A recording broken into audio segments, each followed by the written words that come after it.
ನಿಮ್ಮ ಮೊಬೈಲ್ನ ಪ್ಲೇಸ್ಟೋರ್ನಲ್ಲಿ ನಮ್ಮ ಶ್ರೀಗರಿ ಟಿವಿ ಆಪ್ ಲಭ್ಯವಿದೆ. ಡೌನ್ಲೋಡ್ ಮಾಡಿಕೊಂಡು ನಮ್ಮ ಕಾರ್ಯಕ್ರಮಗಳನ್ನು ವೀಕ್ಷಿಸಿ. ವಂದನೆಗಳೊಂದಿಗೆ ಶ್ರೀಗರಿ ವಾಹಿನಿ ತಂಡ. ನಮಸ್ಕಾರ ವೀಕ್ಷಕರೇ, ಶ್ರೀಗರಿ ವಾರ್ತೆಗರಿಗೆ ಸ್ವಾಗತ. ನಾನು ನಿಮ್ಮ ಗ್ರಹೇಶ್ವರ ಗಾರ್ಡಿಗೇಂದ್ರ. ಮೇ 19, 2025ರಂದು ಮೈಸೂರಿನ ಬಿಜೆಪಿ ಕಚೇರಿಯಲ್ಲಿ ಮಾಜಿ ಉಪಮುಖ್ಯಮಂತ್ರಿಗಳು ಶಾಸಕರಾದ ಶ್ರೀ CN ಅಶ್ವತ್ಥನಾರಾಯಣರವರ ಉಪಸ್ಥಿತಿಯಲ್ಲಿ ಮೈಸೂರು ಮಹಾನಗರ ಅಧ್ಯಕ್ಷರಾದ ಶ್ರೀ ಎಲ್ ನಾಗೇಂದ್ರ ರವರು ಕರೆದಿದ್ದ ವಿಶೇಷ ಪತ್ರಿಕಾಗೋಷ್ಠಿಯಲ್ಲಿ ಇಂದು ಗ್ರಾಮಾಂತರ ಅಧ್ಯಕ್ಷರಾದ ಶ್ರೀ LR ಮಹದೇವಸ್ವಾಮಿ, ರಾಜ್ಯ ಬಿಜೆಪಿ ಉಪಾಧ್ಯಕ್ಷರಾದ ಶ್ರೀ ರಾಜೇಂದ್ರ, ಮೈಸೂರು ಮಹಾನಗರ ಮಾಜಿ ಮಹಾಪೌರರಾದ ಶ್ರೀ ಶಿವಕುಮಾರ, ಮೈಸೂರು ಮಹಾನಗರ ಮಾಧ್ಯಮ ಸಂಚಾಲಕರು ಶ್ರೀ ಮಹೇಶ್ ರಾಜರಸ್, ದಿನೇಶ್ ಗೌಡ ಹಾಗೂ ಇತರ ಮುಖಂಡರುಗಳು ಉಪಸ್ಥಿತರಿದ್ದರು. ಕಾಂಗ್ರೆಸ್ ಸರ್ಕಾರ 2 ವರ್ಷವನ್ನು ಪೂರೈಸಿ ಏನೊಂದು ಸಾಧನ ಸಮಾವೇಶವನ್ನು ಮಾಡಿಕೊಟ್ಟಿರುವಂತ ಕಾಂಗ್ರೆಸ್ ಸರ್ಕಾರದ ಕಾರ್ಯವೈಖರಿ, ಅವರ ಕೊಡುಗೆ ಮತ್ತು ಅವರ ಸಾಧನೆಗಳ ಬಗ್ಗೆ ಇವತ್ತು ನಾಡಿನ ಜನತೆಗೆ ತಿಳಿಸಲಿಕ್ಕೆ ಭಾರತೀಯ ಜನತಾ ಪಾರ್ಟಿಯ ವತಿಯಿಂದ ನಮ್ಮ ಮೈಸೂರು ಜಿಲ್ಲೆಯಲ್ಲಿ ಈ ಪತ್ರಿಕಾಗೋಷ್ಠಿಯನ್ನ ಆಯೋಜನೆ ಮಾಡುವಂತದ್ದಾಗಿದೆ.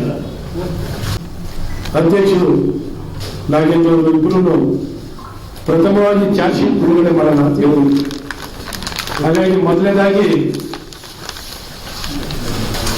ಚಾರ್ಜ್ ಶೀಟ್ ಬಿಡುಗಡೆಯನ್ನ ಮಾಡಿ ಅವ್ರನ್ನ ಕೊಂಡಾಡುವಂತ ಕೆಲಸಗಳನ್ನ ಚಾರ್ಜ್ ಶೀಟ್ ಬಿಡುಗಡೆ ಮಾಡಿದ ತಕ್ಷಣ ಅವರ ವಿಚಾರಗಳನ್ನ ಬಯಲಿಗೆಳೆಯುವಂತ ಕೆಲಸವನ್ನು ಮಾಡ್ತೀವಿ. ಸಂವಿಧಾನ ಅಂತ ಹೆಸರಿನಲ್ಲಿ ಎಲ್ಲೆಂದರಲ್ಲೇ ಅನ್ಯಾಯಗಳು, ಸಮಾನತೆ ಕೊಡಬೇಕು ಅಂತ ನಾವೆಲ್ಲ ಮಾತಾಡ್ತಿರೋದ್ರಲ್ಲಿ ಒಂದೇ ಗುಣಮಟ್ಟದ ಶಿಕ್ಷಣವನ್ನು ಕೊಡ್ಲಿಕ್ಕೆ ಒಂದೇ ಒಂದು ಪ್ರಯತ್ನ ಮಾಡಿ ಬಂದಿದೆಯಾ? ಶಿಕ್ಷಣವನ್ನ ಸಮಾನತೆ ಕೊಡೋದು ಎಲ್ಲಿಂದಾಗುತ್ತೆ? ಸಬಲೀಕರಣವನ್ನು ಇನ್ನೇನು ಮಾಡಿಂದ ಮಾಡ್ಲಿಕ್ಕಾಗುತ್ತೆ? ಬೇರೆ ಇನ್ನೆಲ್ಲ ದಾರಿ ಇದೆಯಾ? ಯಾವ ತರ ಒಂದೇ ಒಂದಿನ ಅವ್ರ ಭಾಷಣದಲ್ಲಿ ಶೈನಿಂಗ್ ಲೈಟ್ ಅಂತ ಹೇಳ್ಕೊಂಡ್ಬಿಟ್ಟಿದ್ರು ಬಜೆಟ್ ಅಲ್ಲಿ. ಶೈನಿಂಗ್ ಲೈಟ್ ಯಾರಪ್ಪ ಹೇಳಿದ್ರು? ಶೈನಿಂಗ್ ಲೈಟ್ ಅಂತ ಹೇಳಿದ್ರೆ ಅವ್ರ ಕಚೇರಿ ಪಡ್ಕೊಂಡಿರೋದಂತೆ ಮತ್ತೆ ಪುಸ್ತಕ ಹಾಕ್ಬಿಟ್ರು. ಅಪ್ಪ ಘಂಟಘೋಷವಾಗಿ ದೊಡ್ಡದಾಗಿ ಆಕ್ಸ್ಫರ್ಡ್, ಕೇಂಬ್ರಿಡ್ಜ್ ಯೂನಿವರ್ಸಿಟಿನಲ್ಲಿ ಶೈನಿಂಗ್ ಲೈಟ್ ಅಂತ, in the darkness shining light ಅಂತ ಏನೇನು ಸಮರ್ಥನೆ ಮಾಡ್ತಾರೆ. ನಾನು ಕೆಲಸ ಮಾಡಿದ್ದೀನಿ, ಹಿಂಗ್ ಚೆನ್ನಾಗಾಗಿದೆ, ನನ್ನ ಜನರಿಗೆ ಸಹಾಯ ಆಗಿದೆ, ನೇರವಾಗಿ ಹಿಂಗೆ ಅವ್ರ ಗುಣಮಟ್ಟ ಹೆಚ್ಚಿಸಲಿಕ್ಕೆ ಸಾಧ್ಯವಾಗಿದೆ, ನಾನು ಬಡವರು ಬಂದಾಗಿದ್ದೀನಿ, ಶಿಕ್ಷಣವನ್ನು ಕೊಟ್ಟಿದ್ದೀನಿ, ಆರೋಗ್ಯವನ್ನು ಕೊಟ್ಟಿದ್ದೀನಿ, ಕಾನೂನು ಸುವ್ಯವಸ್ಥೆ ಚೆನ್ನಾಗಿ ಕೊಟ್ಟಿದ್ದೀನಿ, ಮೂಲಭೂತ ಸೌಕರ್ಯ ಕೊಟ್ಟಿದ್ದೀನಿ, ಭ್ರಷ್ಟಾಚಾರ ಆಡಳಿತವನ್ನು ಕೊಟ್ಟಿದ್ದೀನಿ. ಬರೀ ಭ್ರಷ್ಟಾಚಾರ. ಎಕ್ಸೈಸ್ ಡಿಪಾರ್ಟ್ಮೆಂಟ್ ಹೋದ್ರೆ ಅಲ್ಲಿ ಎಕ್ಸೈಸ್ ಅಂಗಡಿಯವರನ್ನೇ ಗಲಾಟೆ. ಅಧಿಕಾರಿಗಳಲ್ಲಿ ಯಾರು ನೋಡಿದ್ರೆ ಇತಿಹಾಸದಲ್ಲಿ ಅಧಿಕಾರಿಗಳನ್ನೇ ಏನು ಪ್ರೊಟೆಸ್ಟ್ ಮಾಡಲಿಕ್ಕೆ, ಧರಣ ಮಾಡಲಿಕ್ಕೆ ಅಧಿಕಾರಿಗಳು ನೇರವಾಗಿ ಒಬ್ಬ ಸಚಿವನು ಮತ್ತು ಸರ್ಕಾರದ ಮೇಲೆ ಎಕ್ಸೈಸ್ ಇಲಾಖೆಯಲ್ಲಿ ಗುತ್ತಿಗೆದಾರರು ನೇರವಾಗಿ 60% ಭ್ರಷ್ಟಾಚಾರದ ಸರ್ಕಾರ, ಈ ಕಾಂಗ್ರೆಸ್ ಸರ್ಕಾರ ಅಂತ ನೇರವಾಗಿ ಗುತ್ತಿಗೆದಾರರು 32,000 ಕೋಟಿ ಬಾಕಿ ಉಳಿಸ್ಕೊಂಡಿದ್ದೀರಾ. ಎಲ್ಲರೂ love minor irrigation, major irrigation, PWD, ನಗರಾಭಿವೃದ್ಧಿ ಇಲಾಖೆ ಎಲ್ಲ ನೋಡಿದ್ರೆ ನಗರಾಭಿವೃದ್ಧಿ ಇಲಾಖೆ ಈಗ ಫೈಲ್ ಎಲ್ಲಿ ಹೋಗ್ತಿದೆ? ಮೂಡಾದಲ್ಲಿ ಇರ್ತದ? ಯಾವ್ದಾದ್ರು ಅರ್ಬನ್ ಡೆವಲಪ್ಮೆಂಟ್ ಅಥಾರಿಟಿ ಮೇಲೆ ಇರ್ತದ? ಎಲ್ಲಿ ಹೋಗ್ತಿದೆ ಫೈಲು? ಅರ್ಬನ್ ಡೆವಲಪ್ಮೆಂಟ್ ಮಿನಿಸ್ಟರ್ ಆಫೀಸ್ಗೆ ಹೋಗ್ಬೇಕು. ಯಾಕಪ್ಪ ಅಥಾರಿಟಿ ಅಂತ ಮಾಡ್ಬಿಟ್ಟು ನೀವೇ ತರಿಸ್ಕೊತೀರ? ಏನಾದ್ರು ನೋಡಿದಿಲ್ಲ? ಒಬ್ಬರೇ ಒಬ್ಬ ಸಚಿವರು, ಇಡೀ ಸಚಿವ ಸಂಪುಟದಲ್ಲಿ ಒಬ್ಬರೇ ಒಬ್ಬ ಸಚಿವರು, ಒಬ್ಬರೇ ಒಬ್ಬರು, ಒಂದು ವ್ಯಕ್ತಿ ಪ್ರಾಮಾಣಿಕ, ಒಬ್ಬ ವ್ಯಕ್ತಿ ಪ್ರಾಮಾಣಿಕ. ಭ್ರಷ್ಟಾಚಾರದ ಅಭಿಯಾನವನ್ನ ಮಾಡಿ, ಭ್ರಷ್ಟಾಚಾರದ ಆಪಾದನೆಯನ್ನು ಮಾಡಿ, ನಿಮ್ಗೇನಾದ್ರು ಆತ್ಮಸಾಕ್ಷಿ ಇದೆಯಾ? ಏನ್ ಸಾಧನಾ ಸಮಾವೇಶ ಮಾಡ್ತಿದ್ದೀರಾ? ಏನ್ ಸಮರ್ಪಣೆ? ಅಬ್ಬಬ್ಬ, ಸಮರ್ಪಣೆ. ಸಮರ್ಪಣೆ ಎಂತಕ್ಕೆ ಸಮರ್ಪಣೆ? ಅರ್ಪಣೆ. ಎಲ್ಲ ಗುರು ಕಂಡಿದ್ದೆಲ್ಲ ನುಂಗುವಂತ ಇಂಥ ಯಾರ ಇತಿಹಾಸದಲ್ಲಿ ಇಂಥ ಭ್ರಷ್ಟಾಚಾರವನ್ನು ಎಂದೂ ಕಾಣದಂತ ಒಂದು ಸರ್ಕಾರ, ಇತಿಹಾಸದಲ್ಲಿ 50 ವರ್ಷ ಅನುಭವ ಇರುವಂತ ಮುಖ್ಯಮಂತ್ರಿ ಅಸಹಾಯಕರಾಗಿ ಭ್ರಷ್ಟಾಚಾರಕ್ಕೆ ಉತ್ತೇಜನ ಕೊಟ್ಟು ಕೂತಿದ್ದಾರೆ. ಅವ್ರ ಕುರ್ಚಿಗೆ ಎಲ್ಲ ಆಡ್ತಿರ್ತದೆ, ಅವ್ರ ಕುರ್ಚಿಗೆ ಕೈ ಹಾಕಿರ್ತಾರೆ. ಅದನ್ನು ಉಪಮುಖ್ಯಮಂತ್ರಿ ಕುರ್ಚಿಗೆ ಇನ್ಯಾರ ಕೈ ಹಾಕಿರ್ತಾರೆ, ಮಂತ್ರಿಗಳ ಕುರ್ಚಿಗೆ ಇನ್ಯಾರ ಕೈ ಹಾಕಿರ್ತಾರೆ, ಒಬ್ಬರು ಸೇರಿ ಇನ್ನೊಬ್ರು ಕೈ ಹಾಕೊಂಡು ಕೂತಿರ್ತಾರೆ. ಬರೀ ಕುರ್ಚಿ, ಅಧಿಕಾರ. ಒಂದು ಗ್ಯಾರಂಟಿ ಸರ್ಕಾರ ಅಂತ, ಗ್ಯಾರಂಟಿ ನಾನು ತಿಂಗಳು ಕೊಡ್ರಿ ಅಂತ ಕೇಳ್ತಾ ಇದ್ದೀವಿ ನಿಮಗೆ. ಏನ್ ಸಂಬಳ ಅನ್ಕೊಂಡಿದ್ದೀರಾ? ಸಂಬಳ ಅನ್ಕೊಂಡಿದ್ದೀರಾ ತಿಂಗಳು ಕೊಡಕ್ಕೆ? ಏನ್ ನೀವು ಮನೆ ಕೊಡ್ಕೊಳ್ತಿದ್ದಾರೆ? ಹೌದು, ತಿಂಗಳಿಗೆ ಕೊಡ್ಬೇಕು ಅಂತ ಹೇಳಿದ್ದೀರಾ, ತಿಂಗಳಿಗೆ ಕೊಡ್ಬೇಕು. ಬೇಷರತ್ತಾಗಿ ಕೊಡ್ತೀವಿ ಗ್ಯಾರಂಟಿ ಅಂತ ಹೇಳಿದ್ದೀರಿ, ಬೇಷರತ್ತಾಗಿ ಕೊಡಿರಿ. ಯಾರು ನಿಮ್ಗೆ ತಡೆ ಮಾಡಿದ್ವಾ? ಸಂಬಳ ನಿಮ್ಗೆ ಕೊಡಕ್ಕೆ. ರೈತರಿಗೆ ಪರಿಹಾರ ಕೊಡಬೇಕಂದ್ರೆ ಪರಿಹಾರಕ್ಕೋಸ್ಕರ ಆತ್ಮಹತ್ಯೆ ಮಾಡ್ಕೊಳ್ತಾರೆ ಅಂತ ಹೇಳುವಂತ ದುರಾಂಕಾರಿ ಸಚಿವರಿದ್ದಾರೆ. ಮಾರುಕಟ್ಟೆ ರೈತರು ಕೇಳಿದ್ರೆ ನಾವು ಬೆಳೆದಂತ ಬೆಳೆಗಳಿಗೆ ಬೆಲೆ ಸಿಗ್ಬೇಕು ಅಂತ ಕೇಳ್ತಿದ್ದಾರೆ ನೇರವಾಗಿ. ಆ ಬೆಳೆಗಳು ಸಿಗಕ್ಕೆ, ಬೆಳೆದಂತ ಬೆಳೆಗಳಿಗೆ ಬೆಲೆ ಸಿಗ್ತಿಲ್ಲ. ಅದು ಮಾಡುವಂತ APMC ಸಚಿವ ಎಲ್ಲಾರು ಒಂದೇ ಕಡೆ ನೇರವಾಗಿ ನಿರ್ವಹಣೆಯನ್ನ ಒಂದು ಕೈಗಾರಿಕೆನಲ್ಲಿ ಒಂದು ನಿರ್ವಹಣೆಯನ್ನು ಮಾಡಿ ಉದ್ಯೋಗ ನಿರ್ಮಾಣ ಮಾಡ್ತಿರುವಂತ ಸರ್ಕಾರನೇ ಇದು. ಎಲ್ಲಾ ಕೈಗಾರಿಕೆಗಳು ಗುಳೆ ಹೋಗ್ತಿದ್ದಾರೆ. ಈ ರಾಜ್ಯದಲ್ಲಿ ಕರೆಂಟಿನ ಬಿಲ್ ಇಷ್ಟು ಏರಿಸಿದ್ರೆ ಯಾವ ಉದ್ಯೋಗಗಳು ಇರ್ತದೆ, ಯಾವ ಕೈಗಾರಿಕೆ ಅಂತ ಈ ರೀತಿ ಪ್ರತಿಯೊಂದು ಹಂತದಲ್ಲೂ SCP TSP ದಲಿತ ವಿರೋಧಿ ಸರ್ಕಾರವಾಗಿ ಇವತ್ತು ದಲಿತ ಸಂಘಟನೆ ದಲಿತ ವಿರೋಧಿ ಸರ್ಕಾರ ಆಗಿದೆ. ಕಾಂಗ್ರೆಸ್ ಸರ್ಕಾರವು ದಲಿತ ಬಚಾವ್ ಅನ್ನುವಂತ ಶೀರ್ಷಿಕೆ ಕೊಟ್ಟು ಹೋರಾಟ ಮಾಡ್ತಿದ್ದಾರೆ. ಮತ್ತೆ ಮಹರ್ಷಿ ವಾಲ್ಮೀಕಿ ನಿಗಮದಲ್ಲಿ 100% ಮುಗಿ ಎಲ್ಲ ನೋಡಿದ್ರೆ ಇತಿಹಾಸದಲ್ಲಿ 100% ದುಡ್ಡನ್ನು ಹೊಡೆದಿರುವಂತ ಒಂದೇ ಒಂದು ಘನ ಕಾರ್ಯ, ಒಂದೇ ಒಂದು ಈ ಕಾಂಗ್ರೆಸ್ ಸರ್ಕಾರದಲ್ಲಿ ಒಂದೇ ಒಂದು ಒಳ್ಳೆ ಕೆಲಸ ಆಗಿದೆ ಅಂತ ಒಂದೇ ಒಂದು ತೋರಿಸಲಿಕ್ಕಿಲ್ಲ.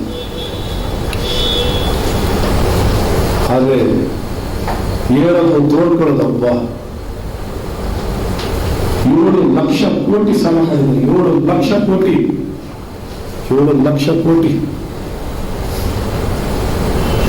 Revenue ಡಿಫಿಷಿಟ್ budget. ಇತಿಹಾಸದಲ್ಲಿ ರೆವಿನ್ಯೂ ಡಿಫಿಷಿಟ್ ಬಜೆಟ್ ಅಲ್ಲೇ ಕೊಟ್ಟಿಲ್ಲ. ಇವರು ಅಧಿಕಾರ ಬಂದು ದಿನದಿನವೂ ರೆವಿನ್ಯೂ ಡಿಫಿಷಿಟ್ ಬಜೆಟ್. ಸಾಲದ ಮೇಲೆ ಸಾಲ, ಆಡಳಿತ ಇಲ್ಲ. ಏನು ಮಾಡ್ತಾ ಇದ್ದಾರೆ? ಕೆಟ್ಟ ಸರ್ಕಾರ, ಜನ ವಿರೋಧಿ ಸರ್ಕಾರ, ಕಮಿಷನ್ ಸರ್ಕಾರ, ವಸೂಲಿ ಸರ್ಕಾರ, 60% ಸರ್ಕಾರ, 100% ಸರ್ಕಾರ.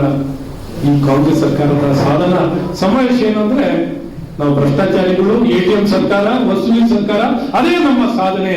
ನಾವು ಭ್ರಷ್ಟಾಚಾರಿಗಳು ತುಷ್ಟೀಕರಣದ ರಾಜಕಾರಣವನ್ನ ಮಾಡಿ ದಲಿತ ವಿರೋಧಿ ಸರ್ಕಾರ, ರೈತ ವಿರೋಧಿ ಸರ್ಕಾರವೇ ನಮ್ಮ ಸರ್ಕಾರ ಅಂತ ಈ ಸಾಧನ ಸಮಾವೇಶದಲ್ಲಿ ಜನ ತಿಳಿಸುವಂತದ್ದು ಮಾಡ್ತಿದ್ದಾರೆ.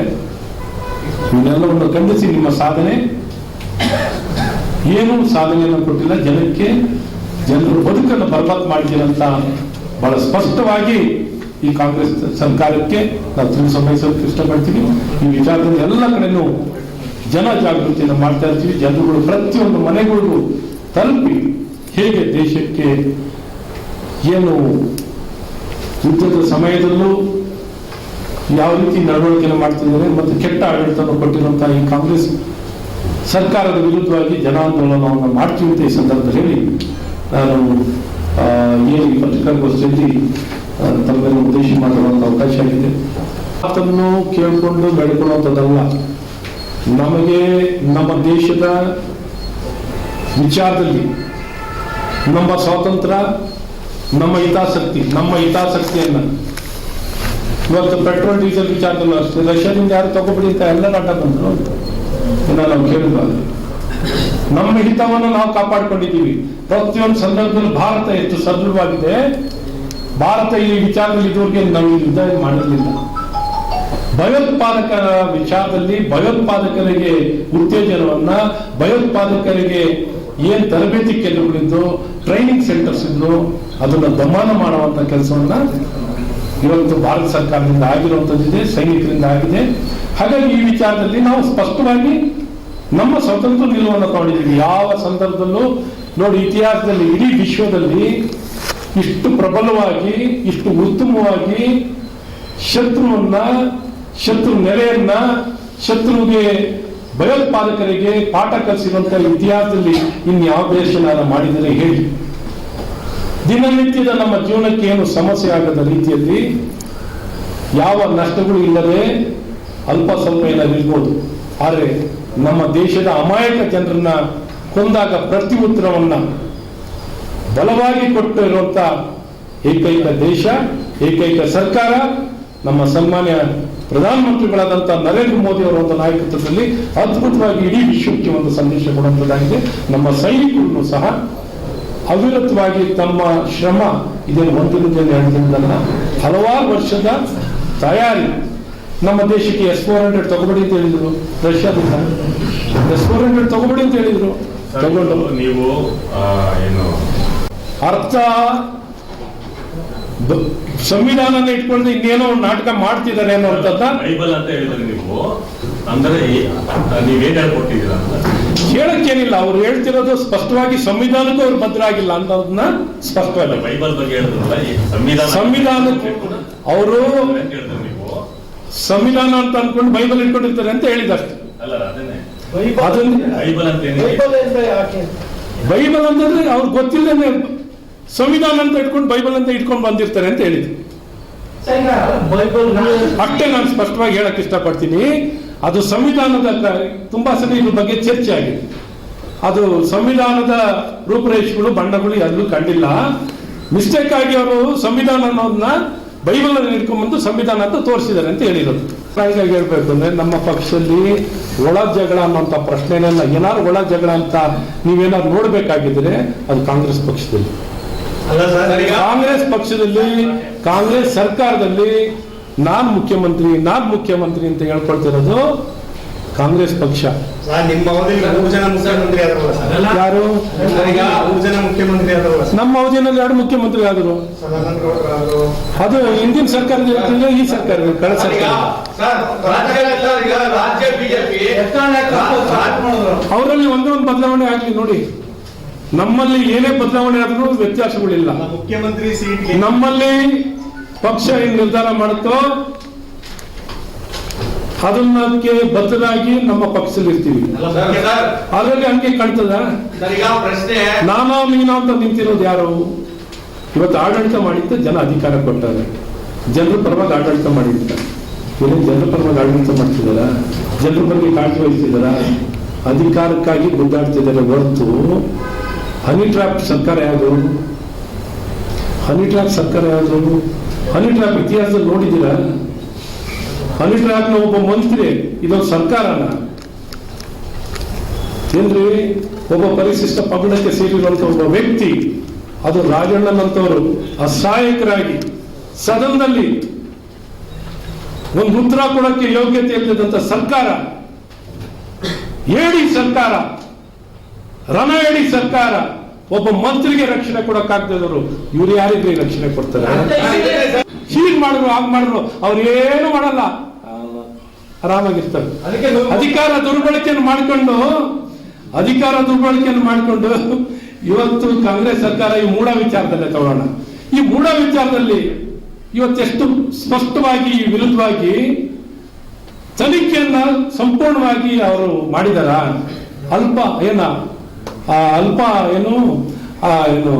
ಮಧ್ಯಂತರ ವರದಿನ ಪೂರ್ತಿಯಾಗಿ ಕೊಟ್ರೆ ಇನ್ನೊಂದು ಏಜೆನ್ಸಿನಾರ ತನಿಖೆಯನ್ನು ಮಾಡಿ ಇವರನ್ನ ಸಂಪೂರ್ಣವಾಗಿ ಬಯಲಿಗೆ ತನಿಖೆಯನ್ನು ಮಾಡಲಿಕ್ಕೆ ಇವತ್ತು ಜನ ಇವ್ರಿಗೆ ಅಧಿಕಾರ ಕೊಟ್ಟಾರೆ. ಈ ಅಧಿಕಾರವನ್ನ ಸಂಪೂರ್ಣವಾಗಿ ದುರ್ಬಳಕೆನ ಮಾಡ್ಕೊಂಡು ಎಲ್ಲ ಬಿಟ್ಟು ನಿಂತ್ಬಿಟ್ಟಾರೆ. ನೀವ್ ಏನ್ ಬೇಕಾದ್ರೆ ಹೇಳಿ, ಅಧಿಕಾರವನ್ನ ಸಂಪೂರ್ಣವಾಗಿ ದುರುಪಯೋಗ ಪಡಿಸ್ಕೊಂಡು ಇವ್ರನ್ನ ರಕ್ಷಣೆಯನ್ನು ಮಾಡ್ಕೊಳ್ಳಕ್ಕೆ ಎಲ್ಲಾ ರೀತಿಯಾದಂತಹ ಪ್ರಯತ್ನಗಳನ್ನ ಈಗ ಸ್ಮಾರ್ಟ್ ಮೀಟರ್ ನೀವು ಒಂದೇ ಒಂದು ವಿಚಾರದಲ್ಲಾರ ನ್ಯಾಯಬದ್ಧವಾಗಿ ಒಂದೇ ಒಂದು KTTP ಆಕ್ಟ್ ಸ್ಟ್ಯಾಂಡರ್ಡ್ ಬಿಡ್ ಡಾಕ್ಯುಮೆಂಟ್ ಏನಾರ ಪರಿಪಾಲನೆ ಮಾಡಿದಾರ?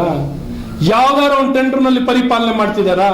ಇವತ್ತು ಬಿಲ್ ಕಟ್ಟಕ್ಕೆ, ಬಿಲ್ ಏನಾರು ಪಾವತಿ, ಬಿಲ್ ಏನಾರು ಪೇಮೆಂಟ್ ಮಾಡ್ಬೇಕು, LOC ಕೊಡ್ಬೇಕು ಅಂದ್ರೆ ಎಷ್ಟು % ತಗೋತಾರೆ ಅಂತ ಎಲ್ಲರಿಗೂ ಗೊತ್ತಿದೆ. ಎಷ್ಟು ಪರ್ಸೆಂಟ್ ತಗೋತಿದ್ದಾರೆ ಅಂತ ಗೊತ್ತಿದೆ. ಇದೇ ಮೂಡಾದಲ್ಲಿ ಸಂಪೂರ್ಣವಾಗಿ ನಾವು ತನಿಖೆಯನ್ನು ಮಾಡಿದೀವಿ, ಬಿ ರಿಪೋರ್ಟ್ ಕೊಟ್ಟಿದ್ವಿ ಅಂತ ಹೇಳಿ ನೆಕ್ಸ್ಟ್ ಡೇನೆ ನೋಡಿ ಏನಾಗುತ್ತೆ ಇವ್ರ ಕತೆ. ಬೇರೆ ಏಜೆನ್ಸಿ ತನಿಖೆ, ಇಲ್ಲಿ ತನಿಖೆ ಮಾಡ್ಲಿಕ್ಕೆ ಅವಕಾಶ ಇದೆಯಾ? ಈಗ ಕರ್ನಾಟಕ ರಾಜ್ಯದಲ್ಲಿ CBI ಬಂದು ಇನ್ವೆಸ್ಟಿಗೇಷನ್ ಮಾಡಕ್ಕಾಗತ್ತಾ? ನೀವು ಪರ್ಮಿಷನ್ ಕೊಟ್ಟಂತ ಮುಕ್ತ ತನಿಖೆ ಅಧಿಕಾರವನ್ನ ಕೇಂದ್ರ ಸರ್ಕಾರದ ನೌಕರರ ಮೇಲೂ ಮಾಡಲಿಕ್ಕೆ ಮುಕ್ತವಾದಂತ ಅಧಿಕಾರವನ್ನ ಏನ್ ಕೊಟ್ಟಿದ್ರು ಅದನ್ನ ಹಿಂದೆ ಪಡೆದವರು ಯಾರು? ಹಾಗಾಗಿ ಯೋಚನೆ ಮಾಡಿ, ಯಾವುದನ್ನು ತನಿಖೆ ಮಾಡಲಿಕ್ಕೆ ಅವಕಾಶವನ್ನ ಕೊಡದೆ ಎಲ್ಲಾ ರೀತಿಯಾದಂತಹ ತನಿಖಾ ಏಜೆನ್ಸಿಗಳು ಎಲ್ಲ ಇವರ ಅಡಿಯಲ್ಲಿದೆ. ಹಾಗಾಗಿ ಸಮಯ ತಗೊಳುತ್ತೆ. ನಮ್ಮ ಕಡೆ ಅಂತ ನಾವು ಬಹಳ ಸ್ಪಷ್ಟವಾಗಿದ್ದೀವಿ. ಯಾವ ಕಾರಣದಲ್ಲೂ ಅಡ್ಜಸ್ಟ್ಮೆಂಟ್ ಅನ್ನೋಂಥ ಪ್ರಶ್ನೆನೇ ಇಲ್ಲ. ಈ ಕಾಂಗ್ರೆಸ್ ಸರ್ಕಾರವನ್ನ, ಈ ಸಂಬಂಧಪಟ್ಟ ಅಧಿಕಾರದಲ್ಲಿರೋರನ್ನ ಎಲ್ಲ ವಿಚಾರದಲ್ಲೂ ಸದನದ ಒಳಗಾಗಿರ್ಲಿ ಸದನದ ಹೊರಗಾಗಿರ್ಲಿ ಯಾವುದೇ ಏಜೆನ್ಸಿ ಎಲ್ಲಿ ಬೇಕಾದ್ರೂ ನಾವು, ನಾನೇ ಸ್ವತಃ ಈಗ ನೋಡಿ ಇತಿಹಾಸದಲ್ಲಿ ನೀವೆಲ್ಲ ನೋಡಿದ್ದೀರಾ, ಸಿಟ್ಟಿಂಗ್ MLA ಯಾರು ಹೋಗ್ಬಿಟ್ಟು ಲೋಕಾಯುಕ್ತಕ್ಕೆ FIR ನ ರಿಜಿಸ್ಟರ್ ಮಾಡ್ಲಿಕ್ಕೆ ಹೋಗಿರೋಂಥದ್ದು ನೋಡಿದ್ದೀರಾ? ಯಾರೋ ಮಂತ್ರಿ ಮೇಲೆ ಸಿಟ್ಟಿಂಗ್ MLA ಮೇಲೆ ತಗೊಂಡಿರೋದು, ಲಾಜಿಕಲ್ ಎಂಡಿಗೆ ತಗೊಂಡು ಹೋಗ್ತಿರೋಂಥದ್ದು ಬಹಳ ಸ್ಪಷ್ಟವಾಗಿ ಎಲ್ಲ ಹಂತದಲ್ಲೂ ತಗೊಂಡಿದ್ದೀವಿ. ಆರೋಗ್ಯ ವಿಚಾರದಲ್ಲಿ ಸದನದ ಒಳಗಡೆ ಕೊಲೆಗಳಿಗಂತಾನೆ ಕರೆದಿದ್ದೀವಿ, ಕೊಲೆ ಮಾಡ್ತಿದ್ದೀನ ಅಂತ ಹೇಳಿದ್ದೀವಿ. ಯಾವ ಏಜೆನ್ಸಿಯನ್ನು ಏನಾರು ಹೇಳ್ಕೊಳ್ಳಿ ಸುಮ್ಮನೆ ಕೂತ್ಕೊಳ್ತೀನಿ ಅಂತ ಆಗಿದ್ದಾರೆ. ಎಲ್ಲ ವಿಚಾರದಲ್ಲಿ ಒಬ್ಬ ಎಕ್ಸೈಸ್ ಮಂತ್ರಿಗೆ ಹೇಳಿ ನೀನು ಪರಮ ಭ್ರಷ್ಟ ಅಂತ ಹೇಳಿದ್ರು ನಾನು ಅಲ್ಲ. ಇಲ್ಲಿ ಆಹಾರ ಕಿಟ್ಟು ಅಥವಾ ಕಾರ್ಮಿಕ ಇಲಾಖೆನಲ್ಲಿ ಹೇಳಿದ್ರೆ ಅವನು ಹಂಗೆ ಮಾತಾಡ್ತಾರೆ. ಎಲ್ಲರೂ ಹೋಗಿ ಇವರು ಭ್ರಷ್ಟಾಚಾರಕ್ಕೆ ಏನಾರು ಹೇಳ್ಕೊಳ್ಳಿ, ನಾವು 3 ಬಿಟ್ಟು ನಿಂತಿದ್ದೀವಿ, ನಾವಿರೋದೇ ಭ್ರಷ್ಟಾಚಾರ ಮಾಡುತ್ತೀವಿ ಅಂತ ಅನ್ನೋದನ್ನ ಬಹಿರಂಗವಾಗಿ ಘೋಷಣೆ ಮಾಡ್ಕೊಂಡು ನಿಂತ್ಬಿಟ್ಟಿದ್ದಾರೆ. ಹಾಗಾಗಿ ಇಂಥ ಕೆಟ್ಟ ಸರ್ಕಾರ ಮೂಢ ವಿಚಾರದಲ್ಲಿ ಎಲ್ಲೇ ಆಗಲಿ ಎಲ್ಲಾದ್ರೂ ಸಂಪೂರ್ಣವಾಗಿ ಭ್ರಷ್ಟಾಚಾರದಲ್ಲಿ ತೊಡಗಿರುವಂಥದ್ದು ಈ ಕಾಂಗ್ರೆಸ್ ಪಕ್ಷ ಮತ್ತು ಸರ್ಕಾರ. ಮತ್ತೆ ಮುಂದಿನ ವಾರ್ತೆಗರಿಯಲ್ಲಿ ಭೇಟಿಯಾಗೋಣ. ಶ್ರೀಗರಿ, ನಿಮ್ಮ ಮನದಾಳದ ಗರಿ. ನಮಸ್ಕಾರ. ಶ್ರೀಗರಿ, ನಿಮ್ಮ ಮನದಾಳದ ಗರಿ. ಶ್ರೀಗರಿ, ನಿಮ್ಮ ಭಾವನೆಗಳ ಗರಿ. ಶ್ರೀಗರಿ, ನಾಡಿನ ಹೆಮ್ಮೆಯ ಗರಿ. ಮನೆ ಮನಗಳ ಗರಿದು ಶ್ರೀಗರಿ, ತನುಮನ ಧನಗಳ ಗರಿದು ಶ್ರೀಗರಿ, ವಿಶ್ವದ ದೇಶದ ನಾಡಿನ ಗರಿದು ಶ್ರೀಗರಿ. ಶ್ರೀಗರಿ ಶ್ರೀಗರಿ ಶ್ರೀಗರಿ ಶ್ರೀಗರಿ ಶ್ರೀಗರಿ, ನಿಮ್ಮ ಮನದಾಳದ ಗರಿ. ನಿಮ್ಮ ಆಂಡ್ರಾಯ್ಡ್ ಮೊಬೈಲ್ನ ಪ್ಲೇಸ್ಟೋರ್ನಲ್ಲಿ ನಮ್ಮ ಶ್ರೀಗರಿ ಟಿವಿ ಆ್ಯಪ್ ಲಭ್ಯವಿದೆ. ಡೌನ್ಲೋಡ್ ಮಾಡಿಕೊಂಡು ನಮ್ಮ ಕಾರ್ಯಕ್ರಮಗಳನ್ನು ವೀಕ್ಷಿಸಿ. ವಂದನೆಗಳೊಂದಿಗೆ ಶ್ರೀಗರಿ ವಾಹಿನಿ ತಂಡ.